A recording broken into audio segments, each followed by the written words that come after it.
Well, good morning and welcome to Frankly Speaking here on WYDC TV Big Fox, broadcasting live from the Hesselson studio here on Market Street in Corning. I'm your host, Frank Acom, and on the program this morning, we're going to be talking with former Congressman, current chairman of the Steuben County Republican Committee, Joe Sempolinski. He's going to join us here in just a few. And so, as always, you can contact me if you have any last-minute questions for him. You can talk Congress.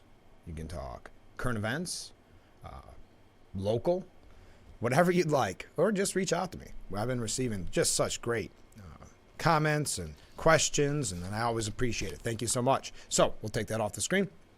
I want to get to a couple quick stories this morning because I know we always spend quite a bit of time with the former congressman just discussing the issues of the day. So I want to make sure that we block off enough time to get to some major issues. Yes, we're going to be talking about cocaine in the White House. We have a few things here about the Hunter Biden plea deal, some presidential information about the campaigns. But I don't know if you've been watching kind of the provocation from, it depends on who it is. China, we saw what's going on with Russia and Ukraine. What did I hear early this morning? That Iran was messing with some of our drones. And the reason I bring all this up is, listen to this story.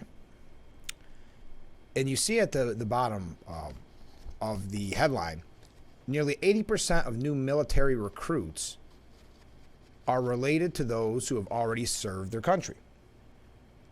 Okay, well, that's fine. There's nothing there. But if you read further on in the piece, there's, I think, some very troubling numbers here. Listen to this. College has become a more popular option for high school graduates, with 62% of high school seniors pushed to go directly to college. And we've talked about that in the past on the program. There's better options for some people, but we've been told, I don't know, for decades now that you have to get a college education. I don't subscribe to that, but I'll continue. Another reason for low recruitment numbers is a perception among some that the military has gone woke.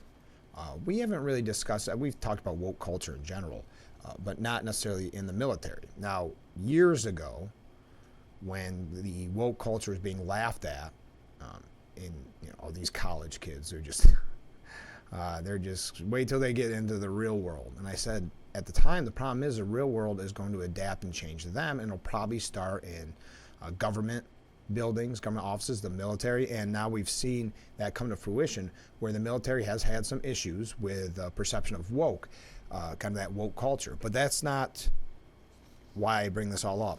The nation is also facing a health crisis among young people. 77% of America's youth are not eligible to serve. 77%. So we're starting with a very low number to even recruit members to our armed services. That's coming from a Pentagon study. So that's where they highlight the fact that the current recruits are children of military families. 80% of U.S. Army recruits are telling their children not to serve now, is what we found, especially those from the South. So you've got nearly 80% of new military recruits are related to those who've already served their country. And then you tie on, pardon me. And then you tie onto that where they want 80%, according to a poll, 80% of U.S. military recruits are telling their children not to serve. And you think about what's going on throughout the world, and a lot of it does tie in with that woke culture or what the media's been pushing for so long, the kind of, we're a bad country, or why, going back to what we talked about extensively yesterday, the lack of patriotism, the lack of respect for American exceptionalism. So it all ties in together, and it's a very troubling picture at a time when China has been so provocative, looking to be a world superpower, believing they already are. Same with Russia, wanting to piggyback on there. So this is troubling for the future, and I realized that I didn't want to do this, but I started with doom and gloom right from the beginning. But I thought, following some of the conversations we had yesterday, it was an important conversation to have. So I'll ask this too, to our veterans. Would you encourage or discourage family members from joining the armed services today, whether it's because of woke idea. I mean, it really ties in very much. It's very similar to what we're seeing with the problem with recruitment in law enforcement. When the media and pop culture villainizes the Army, the armed services, or villainize the police officers that protect and serve, it discourages a lot of people. And we add on top of that the fact that college has been so forced on people, whether or not that's the best option for them. You know, they could make money right out of high school with like a tech job or going into the military or a technical job, or get into thousands and thousands and hundreds of thousands sometimes worth of debt, leaving with a diploma, but maybe not being able to find work with that diploma. So that was kind of just a quick one-off that I wanted to mention this morning. We do have to take a break. We're waiting in just a few moments to talk to Joe Semplinsky, the former congressman. So stay with us. This is Frankly Speaking here on WYDC TV. Big Fox. We'll be right back.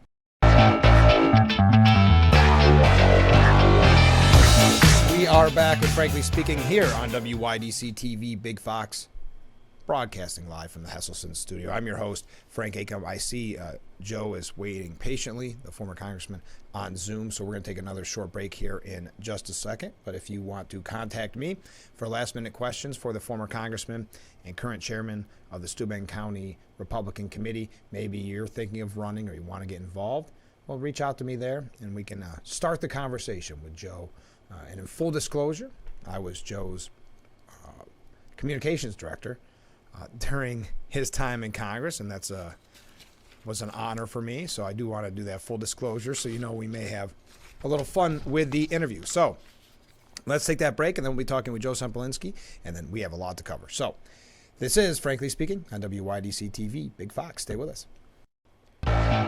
Welcome back to Frankly Speaking here on WYDC TV. Big Fox joining me from via Zoom, I should say, Joe Semplinsky. Joe, thanks so much for being on the program. Yeah, we're here from the Palatial Studios, which is my guest room. Okay, all right. I'm from the Hesselson studio, and this is M.A. Neal Financial Services section of our program, and you are in your basement. Yeah, well, actually, it's their guest room, and we're in the process of changing it into my 3-year-old's room. So you can't see it, but already on that side is like princess stuff. Yeah. Everything on this side is like exercise bikes, chairs. So it's like half guest room, half 3-year-old girl's room. So you found the one sweet spot right there. That's right. Yeah, well, it's facing the wall, so it could be anything. Yes. So, Joe, I wanted to ask, how was your July 4th? You weren't at the White House, were you? I was not. Okay. And I don't do drugs. Just say no. I think we should go back to Nancy Reagan on this one. Wow. Stay off drugs, kids, even if you're the president's son. Yeah. Can you imagine that? Like, July 4th is normally a pretty boring news day. You know what I mean? I mean, it's fireworks and it's fun. And then all of a sudden you see the breaking news that cocaine's found in the White House. I don't even know how you get it in. That's what I'm saying. I've been in the White House twice in my life. And once I was on the tour. At the time, I was a congressional staffer, and I was taking folks from the district through the tour. And the tour just goes through the first floor. Right. And they know exactly every person that's on that tour. Like, you had to say, oh, I'm Joe Semplinsky, and this is John Doe, this is Jane Doe, and they had your ID, and they checked. And I was at the White House once when I was in Congress. And I was a member of the House of Representatives. Yeah. And they made sure it was me, and they made sure it was my wife. Sure. So all of a sudden, there's been this sort of narrative that is sort of similar to the Supreme Court leak, where it's like, oh, well, we'll never know. Like unsolved mysteries. Yeah. Wait a minute. One, it's the White House. You don't have any cameras or anything there. Yeah. Two, there's no fingerprints on the. Well, I'm assuming it's in like a bag or something. It's not just loose powder cocaine scattered in some cubby hole. Yeah. So I mean, if you can't figure out who brought cocaine into the White House, we need to have a real talk about our federal law enforcement establishment. Our security. Yeah, because you're exactly right. Politico reporting, I think, late yesterday, early today, White House cocaine culprit unlikely to be found. Yeah, that's teeing it up.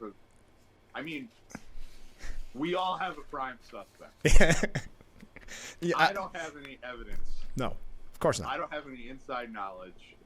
But everybody in America, Republican and Democrat, goes, huh, Mm-hmm. well, I got one guy, he's the president's son, Yeah. who, I'm not saying it's him, Right. but he'd be the first guy looking. Check him out first, right? Like, where You know, was he? Let's take his fingerprints. But and you see go- if they match. You go back to the security. I think about when you were in Congress and someone wanted to take a tour of Congress. You had to Yeah. have one of your staffers meet them, and it was quite a rigmarole, to be honest. Yeah. So we it's still not had something some of taken the lightly. COVID Yeah. restrictions last year. Yeah. And just getting somebody into the building Yeah. to have a meeting. So I had people that were from the district Mhm. or were concerned about a particular issue or what have you. They wanted to meet with me, and we had to go through, security, obviously, which you still have to do. But we'd had to have somebody who's on the staff meet them just to say, oh yeah, they're coming. It's a legitimate thing. They want to come meet. It used to be more open. I think it's more open now that some of the COVID restrictions are gone. But that was just getting into the office building. Right. That wasn't to get into the Capitol. Mhm. That was to just go to one of the 3 House office buildings to have a meeting with your representative. I thought that was too much. Yeah. The White House is, at least I thought, the most secure building Yeah. in America. And I mean, there's a lot to unpack here. And the one other thing I would add, just imagine if they found cocaine in the White House Yes. when Donald Trump was president. What the reaction would have been. How big of a story the media would be Yeah. running with this. It would have been day 4 of the cocaine saga, and little, blurbs on the bottom. It's like, Impeachment proceedings begin. oh, You know? right. And now it's sort of like, yeah, well, it's like cocaine. Whatever. It's probably You some know, staff. And then they don't want to talk about it, right? Right. Every time the press talks to the press secretary Mhm. about anything that's sort of they don't want to talk about regarding the Biden family. Right. Oh, Hunter's laptop. Oh, there's cocaine in the White House. Oh, how come you don't acknowledge one of your granddaughters exists? Oh, well, great point. You know, Yeah. she won't talk about. Right. She goes, oh, we can't talk about. Isn't the better way to handle it just say, yeah, we found some cocaine in the White House. We're gonna figure out whose it is. Mhm. Maybe it was a visitor, maybe it's a staffer, maybe it was Hunter's. But we're gonna be very transparent. We're gonna figure out whose it is. That to me is the right thing to do, and also from a PR standpoint, sort of diffuses the situation a little bit, as opposed to, I won't talk about that. Yeah, because now it raises more red flags and makes people more Right. concerned, right? So not only is there cocaine in the White House, and that's what we're talking about on the 6th of July, which is crazy, Yeah. but they're incompetent about how they handled the cocaine in the White House. Yeah. From a political standpoint. So they're really just Well, and they're just a dumpster fire. well, over going there. back to what you're saying, because it makes you think, well, I'm not saying it's Hunter, but you start to say, well, maybe if they're keeping it that quiet, and you figure with the plea deal, I mean, obviously he cannot be on drugs with what happened with the plea deal. So is that why they're keeping it quiet? And that's coming from everyday people, not people that study Right. it. That's right. And it's just PR 101. Yeah, I if thought you so. want to diffuse a situation, Mhm. you be as transparent as possible. Now, that is easier to do when you're innocent. Right, Right? Mm-hmm. right, Oh, I didn't do anything. Come look at my bank records. right. Listen, you can come look, whatever. You could find out. You can look at my financial statement. That's Right. why I don't have it's short. I'm Right. not a wealthy guy. Right. When it's simple and easy, transparent, Right. you diffuse the situation. And when you try and cover up something, that even turns, even to this day, with the liberal media, it turns them. They sort of see an opportunity there. I brought up Hunter's daughter. Right. There was an article in the New York Times over the weekend where it was like sort of a hit piece about how the Bidens have sort of abandoned this kid. And Yeah. that was in the New York Times. Wow. So you could just handle it by being transparent. Put up the little girl's stocking on Christmas, and this all goes away. Right. she exists. It's not her fault. No. All this stuff happens. No, and it's never good, again, from PR where you see a cute little girl and it's like the president will deny that that's, Right. that's really bad PR. I think, as a father, Sure. like I react very negatively Yeah. to that. I'm a father of 2 little girls. Right. And I react very negatively to that, just on an emotional level. I'm sure a lot of moms do too. Sure. And again, it's so easy to the president to issue a statement saying, obviously there's disputes between Hunter and the mother of the child that are being dealt with, but we all love this little girl. We've all gotten to know her, and apparently the president hasn't even met this young child, which is, I don't even know how you can go on like that, knowing you have a granddaughter that you have no connection to. So it raises a lot of character questions, and it's been handled in a very callous and cruel way. And anytime you see an innocent, if you don't like Joe Biden, you don't like Hunter Biden, if you do, you don't, whatever. They make choices. They're grown men. Right. And a lot of times, especially the Hunter, they make bad choices. Right. Little girl didn't do anything. She shouldn't be a victim in this. Right, she brought into existence and through a set of circumstances, and now she's got to live with this, and she has a right to her family acknowledging that she exists. Yeah, I agree. We covered that for a long time this morning. Hey, can I take a short break? You stay with us, Joe? Yeah, sure. All right, we'll be right back with Frankly Speaking here on WYDC TV. Big Fox, stay with us. We are back with Frankly Speaking here on WYDC TV. Big Fox, you can see right there, that's our contact information if you have any questions for the former congressman and current chairman of the Steuben County Republican Party, Joe Sempolinski. I always got it. There's the Zoom. All right, Joe, we have a lot more to discuss, but I think something that's being overlooked a lot by the media for obvious reasons is the judge's decision on the White House, we'll put it social media activity. Some would call it censorship or attempts at censorship.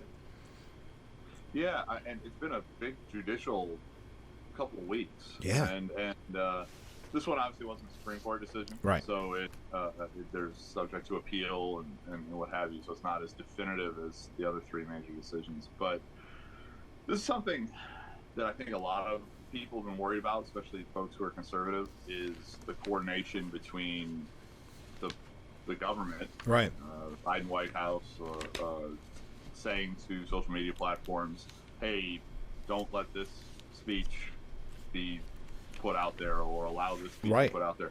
And there's 2 ways that I'm sort of frustrated by that. And one is just the overall principle of the thing, where that's not the role of the government. No.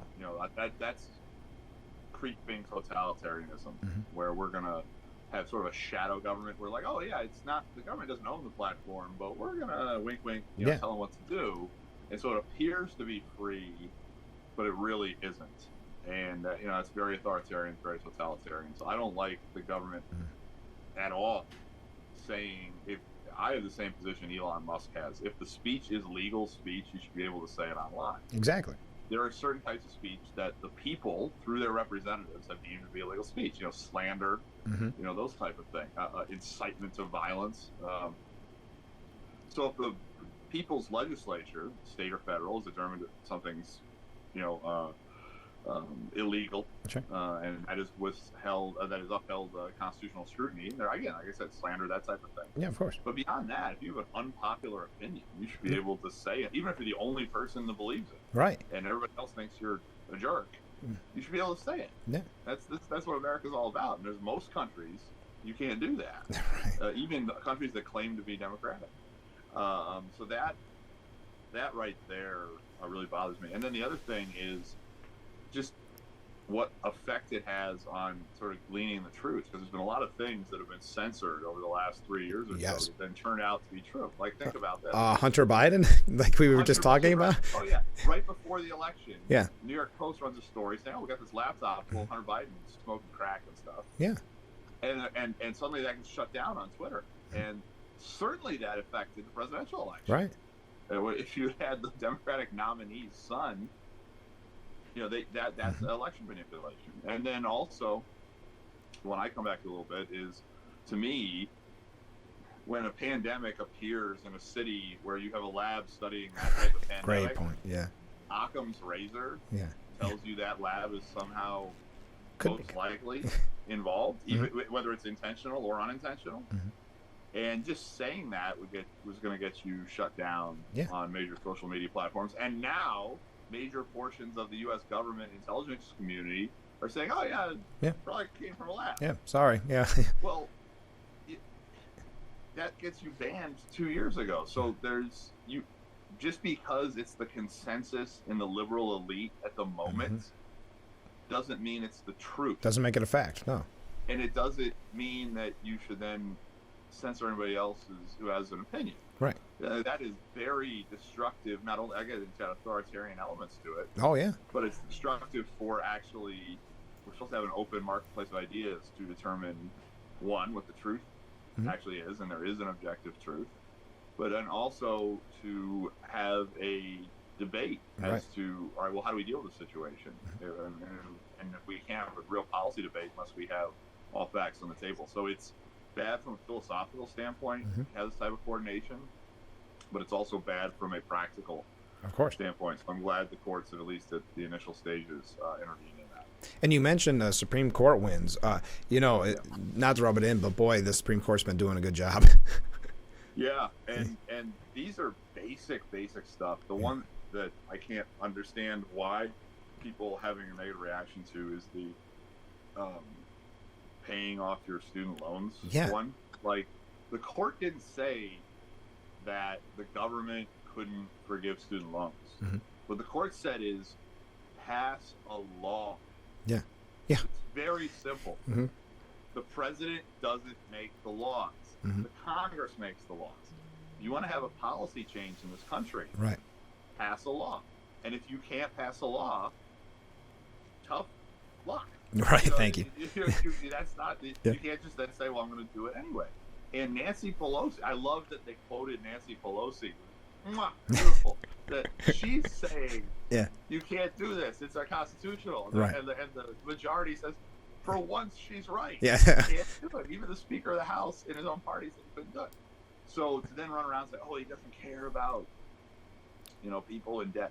So from a constitutional standpoint, it was abhorrent. You have to pass laws. If the executive can just make policy, that is tyranny. Period. Full stop. And then on the bad policy, because why should somebody who didn't go to college, or paid all their loans already, pay somebody else that couldn't didn't make the right decision? See, if somebody that does everything right, makes sacrifices, pays off their loan, and the person that doesn't do it the right way gets covered. And the person I think of is, what about the person that maybe wanted to go to college and said, "Oh man, it would be irresponsible to take on that much debt. I'm not going to go to college." Well, that guy apparently was a sucker. So pay your own debts. And it is, what infuriates me is this narrative coming from the White House comparing this to PPP. Two very big differences. PPP was a law. It was passed as a law. So right there, it doesn't have the same constitutional consequences. And also, PPP too, when you took on the PPP loans, the agreement you made, it was in writing, was if you keep the people that are working at your business for a certain period of time, because this was this payroll protection plan. That's what the PPP stands for. This is a forgivable loan. So if it was not forgivable from the jump, there's a lot of businesses that wouldn't have taken. Well, why am I going to take on a payroll loan knowing I have to pay it back? Well, and the government also shut them down. It wasn't their choice. Exactly. The government's not making enjoy college. So the government is responsible for dealing with it. But at the time you took it, you knew it was forgivable if you met certain criteria. It was designed to keep businesses, they weren't functioning, but to keep people employed. None of that applies to student loans. When you took on the loan, you were told you have to pay this back. It wasn't if you do A, B, and C, you get it forgiven. Now, there are certain student loans, like, for instance, there are times where, like, maybe you, if you go or a doctor or a teacher at some rural area, will forgive your loan. But that's agreed to at the beginning, and that's perfectly legitimate. It's wonderful. I think it's great. But you can't compare a loan program that was passed into law based on government intervention, and you knew at the jump it was forgivable, and you only took the money because it was forgivable, to something that is a program of forgiveness that's not a law, that is you making a personal choice in your life, And at the time you signed on the dotted line, you were told you have to pay back this loan. Right. And now we're going to ask, Joe Blue Collar down the street who didn't go to college Right. to pay off these loans. These people all went to college. Mm-hmm. Every one of them Yes. went to college. Mm-hmm. And either maybe they dropped out. That's on them. Mm-hmm. They dropped out. Right. Or they got a degree in basket weaving gender studies Right. that doesn't translate to the real world, and that's on them too. Exactly. So pay your debts. Mhm. Both on the constitutional side of it and on the policy side of it, this was a slam dunk win I know. for America, what the Supreme Court did on that particular case. All right, Joe, we got to take another short break. Stay with us. We'll be right back with Frankly Speaking here on WYDC TV. Big Fox. We'll be right back. Welcome back to Frankly Speaking here on WYDC TV. Big Fox. This is the M.A. Neal Financial Services section of our program, and we're talking with former Congressman Joe Semplinsky. Joe, we were talking about this idea that the White House was basically abating in censorship on social media, and one of the people that celebrated that decision by the judge was RFK Jr. Did you see they're saying at least that his pro PAC, super PAC, or whatever you call it, $10 million they've raised? Yeah, I mean, RFK Jr., he's pulling in sort of the high teens, his last I've seen. And he has a couple of advantages. One is his name, obviously. Right, of course, yes. So that still has credibility, especially with older Democrats. Mm-hmm. And also, what's interesting about his candidacy is he's not afraid to challenge some of the orthodoxies of the Democratic Party. Now, where I get a little, there's been some folks on the right that are sort of saying, "Oh, RFK Jr." Right. Well, I mean, he's still anti-Second Amendment. Right. He's still a Kennedy. Yes. Yeah. He's a liberal. Mm-hmm. He's just a liberal that doesn't go with the program, right? Which is refreshing. Mm-hmm. So I do admire that about him. Where just because everyone else is thinking it on the left, he doesn't necessarily think it, and the left is very prone to groupthink. Oh yeah. How dare you go against the narrative? Yeah. And he ran into that where he was making statements. A lot of his originally were less political. They were around sort of public health and vaccines and stuff. And he gets smacked down and censored for it. Mm-hmm. And his argument, from what I can tell, is that we should just not assume certain medicines work or not work. We should investigate. Right. And so I would advise people on the right to absolutely not view him as like some sort of savior for people. Oh, put on the Republican side. Oh no, he's a liberal. Like, he is a liberal. He is not a conservative in any way, shape, or form. But he's sort of a refreshing liberal. Yeah. Where he says things other liberals won't say that are sort of, in some cases, taboo. Really. Things that the right has been also complaining about. Yeah. So I think having his voice in the debate is a positive thing for the country. And actually, I can't believe I'm saying this, but it's a positive thing for the Democratic Party. If then you have people, again, our side, the right side, is much more willing to have a variety of different thoughts. Yeah, of course. Yeah. Much more individualistic. And to sort of break some of the groupthink that happens on the left is probably a healthy thing for that side of the political spectrum in this country. Now, it's interesting because the mainstream media is kind of keeping him quiet, or of course every article is, anti-vaxxer, conspiracy theorist, all this. So he's had to go on, kind of outlier outlets. But then you have someone who gets so much coverage, it's almost like they dream of him getting in the race as Gavin Newsom. Isn't it? Gavin Newsom. I mean, I know that Gavin Newsom wants to be president. Yeah, there's no doubt about it. Yes. So he is, right now, if you remember, so he's like in a NASCAR race where he's teammates with the leader. Yeah, he's drafted behind him. Yeah. And if that guy's tire goes, like, I know he's supposed to win. Right. But. And then, so he's lurking. Oh, would be the term I would use for Gavin Newsom. Now, Gavin Newsom has not done a good job. No. That's a nice way I'll say. It's very polite. California, the Golden State, where Ronald Reagan was governor. Yeah. And Where it used to be all the hopes and dreams of America, body, stuff like that. It's a word that starts with S. Cole. Oh yeah, it's bad. It's bad. And dude, who's moving to California right now? They're all moving to Texas and Florida, and hopefully they stop voting the way they voted to turn California into a whole. And they'll take their silly ideas with them.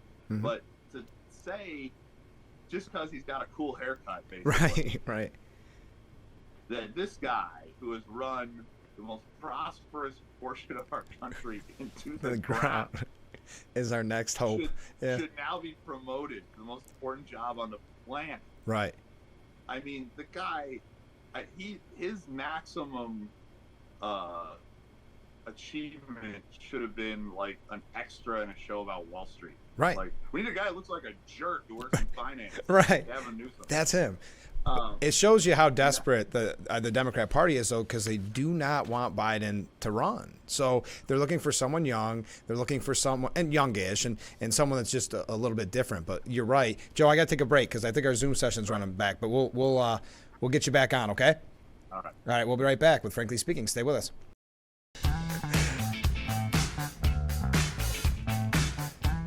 Welcome back to Frankly Speaking here on WYDC TV Big Fox, broadcasting live from the Hesselson studio. And we have Joe Sempolinski over Zoom. Joe, we were talking about the Democrat side of things in the presidential race. What do you think about the Republican side? I've been a little surprised that DeSantis seems a little stagnant.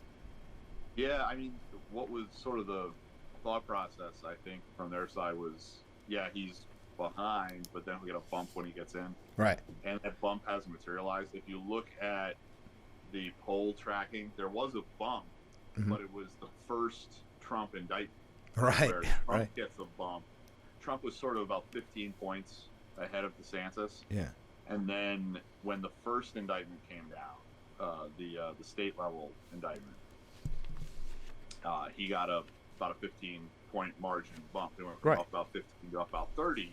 And since then, he didn't get like another bump from the other indictment. I think anybody that could be bumped by an indictment was already bumped. Yeah. But it's been sort of, wiggles, but about the same. So he's been up 30 since the first indictment, and that's a pretty commanding lead. And you're starting to hear out of the DeSantis camp, well, we've got a great ground game, and these sort of things where they're already sort of talking about, we got to be close in the early states to stay. And the question is, to use recent history, right? John McCain, when he won the nomination, was looking really bad about this time. He was way behind. And then he sort of hunkered down and just lived in New Hampshire and did crazy town hall meetings and just said, I'm going to win New Hampshire. Right. And it worked. Maybe that's what DeSantis can do if he finds an early state that works for him. I would think Iowa would probably be a better fit than New Hampshire. Yeah, because he doesn't seem to be getting any traction in New Hampshire. Right, yeah, because Christie there is sort of sucking up the not Trump oxygen. Right, which is wild. But yeah, whatever, but the other historical example that you're worried he becomes is Rudy.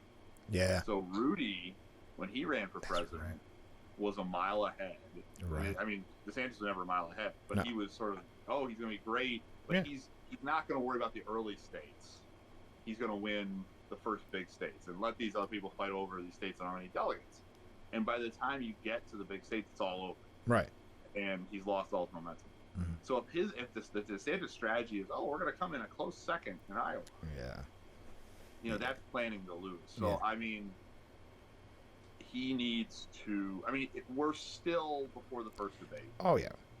That's not till next month. We're still 6 months plus until anybody votes. Right. So, but right now, you would much rather be Donald Trump than Ron DeSantis as far as the primary is concerned. Right. And it doesn't appear like, he was up 35 before, now he's only up 28. It's been really steady. Right. So something has to change for Donald Trump to not be the nominee. And you don't want to be in that position if you're the person that has to hope for a fundamental change as opposed to, if the status quo holds, I win. I think that's Donald Trump right now. So it's not over. No, of course not. But Trump is every day that goes by, it's more and more likely that Trump is the Republican nominee. At this point, Right. again, something could change. We are 6 months of 6 months is 50% longer than I was in Congress. Right. So You're right. anything can happen. Anything. So, who knows? Well, and the thing is with DeSantis, he's a young guy, so you don't want to start off your presidential race as a loser. So he's got to like play that in his cards too, because he's got a bright future. No one's denying that. It's Oh, just sure, that yeah. is it his time now is a question, and it's too early to tell, obviously. And it's so far, he hasn't shown that. Right. You know, it wasn't like he got this 5-10 point bump that people were sort of expecting. Right. He didn't, he didn't hurt himself. No, by no. anything, but it didn't go the other way. Right. But he hasn't got traction. Mhm. Now he has massive financial resources, Mhm. so he may be able to grind down some of that lead just by attrition. Sure. And having a more disciplined campaign than maybe Trump is an excellent campaigner, but disciplined maybe isn't the Not a word ever used to describe Trump ever. yeah.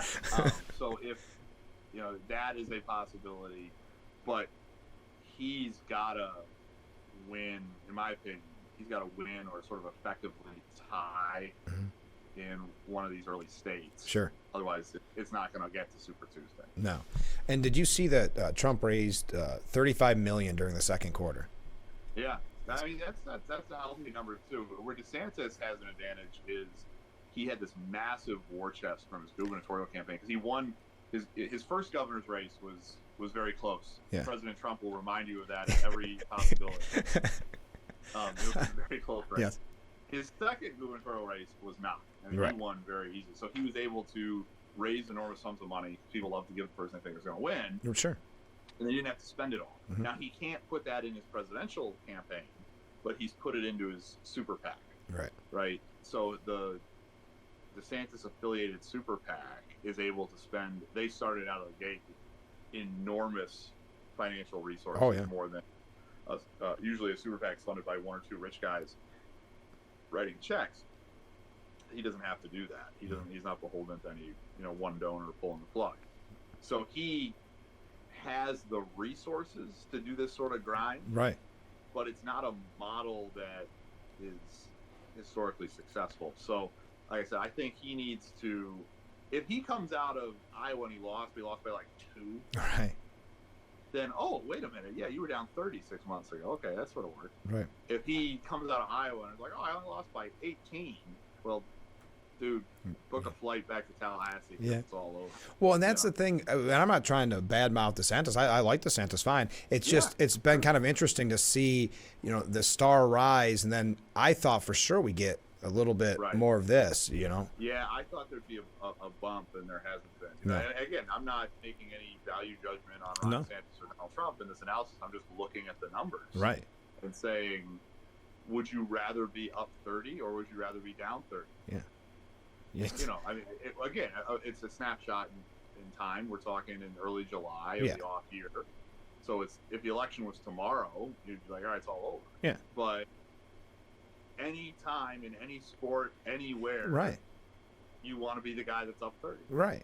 But then you Well, look at something like a Barack Obama coming out of nowhere, right, against Hillary. So, I mean, Right. anything can happen. But as of right Yeah, now, we've had upsets. Oh, yeah. Hillary was the one everybody thought was going to be the nominee 8 years ago. Mhm. All the smart money at this point was on Jeb. yeah, Jeb. Jeb. Exclamation point. Yay. Can't you guys clap for that? Remember that? Right. Can't you guys clap for that? Or what was it? He ran the saddest campaign, poor guy. So part of this is, and this is a healthy thing. This Yeah. is a good thing. Mhm. Part of this process is you put yourself before the public. Right. And the public is the final arbiter, not the pundit class and not the donor Exactly. class. And obviously they have a role and they can affect the outcome. Sure. Don't get me wrong. But we had heard our whole life that, Jeb's the smart brother. Yeah. And It's inevitable that he's going to be. Yeah. right. Yeah. He's the next heir in the dynasty or whatever. Yep. And then he shows up and he's just a dweeb. He really was. He was. And you're like, man, because think about what they always said about W. That, Right. you'd like to have a beer with him. Yeah. right? Yeah. You know, people. He was just a likable guy, and some of that is the difference between governor and president, Yeah. which I think is underappreciated. Where you hire a governor, if you're a voter for governor, you want somebody to run the state well, Right. That's what you're looking for. Just don't mess up. We have a company and we're hiring a CEO, Right. and if you're a good CEO, we don't care if you're a D, Right. Be a good CEO. And that's why you can have Republican governors recently in Massachusetts, currently in Vermont, where they just run the state, and it's less ideological. You're never going to see that in the Senate. The Senate's much more ideological to make policy. President certainly has those elements, and I would argue being a big state governor is probably the best preparation for running for president, but it's not the same because the president is, he's head of a very large operation. He's the head of the government, but he's also the head of state. Right. And there's this sort of unifying ceremonial, like, you're the leader of our society. Right. That does not exist at the governor's level. And sometimes somebody who's a really good governor candidate Doesn't translate. can't translate to that, where you just can't picture them as the person we all rally around in times of crisis. And when the 3 a.m. phone call comes and where nobody else can deal with it, you have to put that guy in charge. So there's some things to translate, but in some ways the presidency is like nothing else. Yeah. And the people think about it in a variety of different ways that they don't think about other offices. And again, I think this is a healthy thing where the people are making the decision saying, all right, you were Jeb. I hate bashing on Jeb. I know. Out of nowhere, he's watching right now going, leave me alone. This was years ago.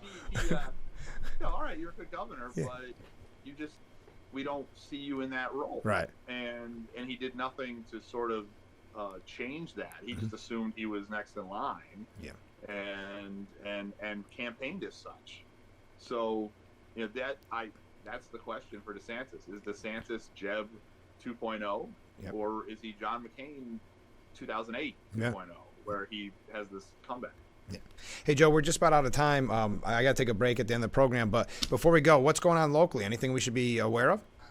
Yeah, we're in the dog days of summer now, but what I've advised all our Republican candidates is use that time where we have light in the day to get out and knock on doors. And so you'll probably see our candidates out and about in Corning and Cornell and Wayland, Cohocton, those are the areas where we have the top races. So don't forget the stuff that happens in 2023. We have local elections that matter. We have legislative city council races that are going to impact your life day to day in important ways. Who your city council, what the makeup of that is in Corning and Hornell certainly matters, and what's going on in Bath certainly matters. So please get out and vote our Republican ticket. I'm very proud of the ticket. We have a young ticket. We have an energetic ticket. And voting on the Republican line is something you can be proud of here in Steuben County in 2023.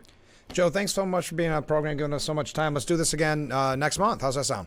Absolutely. All right. We'll be right back with Frankly Speaking. Stay with us. We're going to wrap things up after this.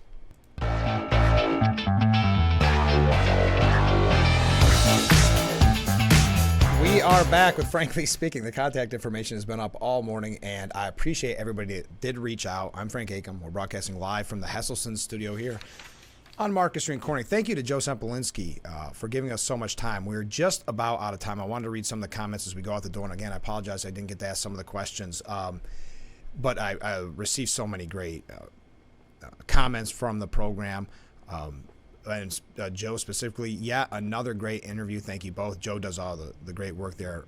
We had Joe hit the nail on the head about Newsom. I was thinking the same. Yes, he does look like the bad Wall Street guy. He really does. But there's something that the media is pushing, and I wanted to mention this, and we didn't have a chance to talk about it. I kind of highlighted it. If you want to find out more about kind of the censorship that we were talking about that Joe Biden's White House has been involved in with social media and why the judge stepped in, there's a really good piece at the New York Post this morning by James Bovard. Its Biden administration thinks it has divine right to nix conservatives' free speech rights. And, you forget about some of the ways that they stepped in. And we mentioned specifically, we know that social media, and I'm not saying the White House had a hand in it, but social media censoring the Hunter Biden story right before the election. So they have been very heavy-handed. I can't believe we're out of time for today's edition. Thank you to everybody who reached out to me. We'll try to get to some of those comments tomorrow on the program. Please join me starting at 7 a.m. for Frankly Speaking right here on WYDC TV. Big Fox, I look forward to it already.